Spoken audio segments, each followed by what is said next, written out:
Okay, feet straps are on 2 reds. You lay all the way down on your back. Okay, so a good cueing position.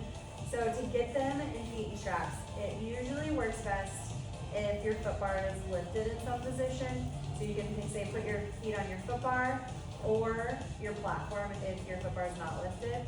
But you want to reach overhead and then you want to press off of your foot bar. So that gets some slack in these straps. Then you're going to thread them on the arches of your feet. So same kind of positioning, you want your shoulders nice and open. You're gonna press to that high diagonal. So you'll see a lot of people, so the lower you go, the harder it is for me to find that connection. So you don't need to go super low, and you also don't need to go super high. So when you're in that 45, I usually cue to the center of that mirror. So for those kind of lift and lowers, you're gonna lift your legs up, and then press, lower them down. I cue pointing your toes on the way up, flexing those feet on your way down. Think about getting that hamstring stretch as you lift, that hamstring work as you press and lower. So you usually stop them about halfway, heels together, toes apart.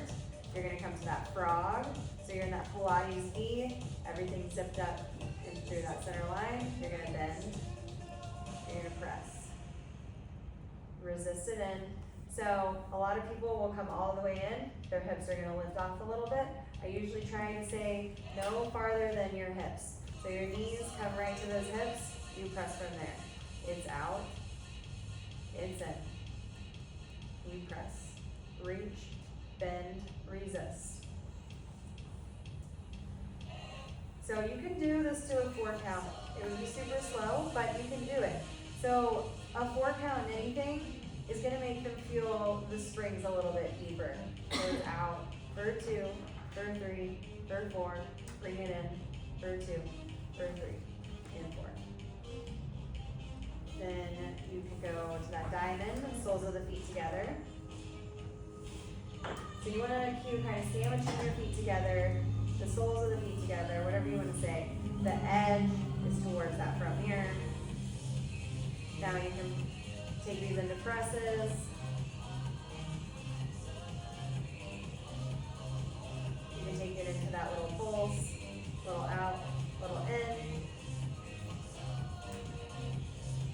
In any move that you take, and especially when they're on their back for a long time, just always circle back around to cueing that core, cueing that belly button to the spine, just re-engaging, because 90% of the time someone has lost it. So those circles, you pull your heels towards your glutes and rotate up towards that mirror. You do not have to be big. You can reverse. So Natalie, and I see this in like a lot of my classes, people go side to side, which could kind of work too. Honestly, it kind of is pretty neat. So maybe you go side to side. I feel like you kind of have to control your hips a little bit, but it could work. And then, so anything in that kind of heel together position and opening those legs. So you can draw those half circles, or you can say like a high V to a low V, if that works better for you. That straddle to your wide split, or you can make it more of a lower and a lift into that half circle. So another move that's kind of, I feel like heel taps, you can always kind of finish in heel taps if you want to. It really just makes them zip up through those inner thighs. Tapping here. We had those half circles where you had that internal rotation. You can kind of cue like pigeon-toed. A lot of people relate with that. And then external rotate, that kind of goddess position, heels in, toes out, rotating up. And then coming into more of the stretchy, or those big circles. So I guess more to answer your question is, I do actually have my feet parallel. Now, I guess they go out at the bottom, but then I rotate them up. again, I don't really cue a ton in circles because I just kind of let people, they're either warming up or they're about to cool down. So you kind of let them go as wide or as narrow as they want to go, and make sure you do both directions. That Peter Pan, so again, you can make it pretty inner thigh intensive. So you can go right leg out, left leg bends, press through center, heels connect, right leg bends, left leg goes long. And if you take those to a 2 count, it's going to fire those inner thighs. Now, another variation that you can do is you can have your right leg bent, left leg long. You can bend that left leg in, coming into that frog position, extend, and then take it out. So you're kind of rotating from that Peter Pan to that frogger. Or you just treat your Peter Pan like that stretch, where you pull on those straps, you can kind of press that heel to the ceiling.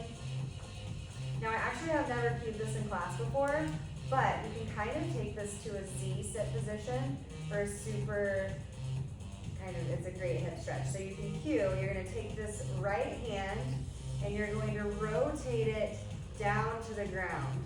So you're in kind of that Z position and you can just kind of let it hang and it opens up that right inner thigh. Now again, it's kind of a move that I feel like some people would get and then other people would have no idea what you're talking about and it would maybe take them a second to get into. But call that a Z sit or like pretzel sit, I mean, it looks kind of like a Z. Yeah. Let's see, what else? Oh, your happy baby, pulling those knees in. You would cue your feet to the ceiling. I feel like everyone kind of knows what happy baby is, but feet to the ceiling, pulling those knees into your kind of armpits. And then your butterfly, soles of the feet come together, knees open out nice and wide. You can let those legs just go. And this is where somewhere I say, I don't cue the back, I say let the back arch up off of your carriage here. There is another kind of classical move that it's actually one of my favorites. Again, I feel like it's a little bit tougher to cue sometimes, but you start in kind of that heel connected position. You're going to press to that high diagonal. Your arms need to be long by your side. You're going to press, lift, let those ropes, let that weight pull yourself all the way up into that shoulder stand. You're going to bend your knees in, so the carriage closes. You're going to bend your knees in, all the way down into that tiny little ball, and then roll it out. It feels so good. But a lot of people can't get this lifted position. So again, you do not have to have the carriage come all the way close. You can still get the benefits by lifting. You just want to cue pressing into your arms, getting those hips all the way up over your shoulders, that shoulder stand position, and then bend your knees. So whether they're all the way up here or whether they're right here, you can bend your knees in. You're still going to get that opposition stretch and roll that spine up. So 45-degree, shoulder stand, bend it in, knees towards your face, roll, articulate that spine out.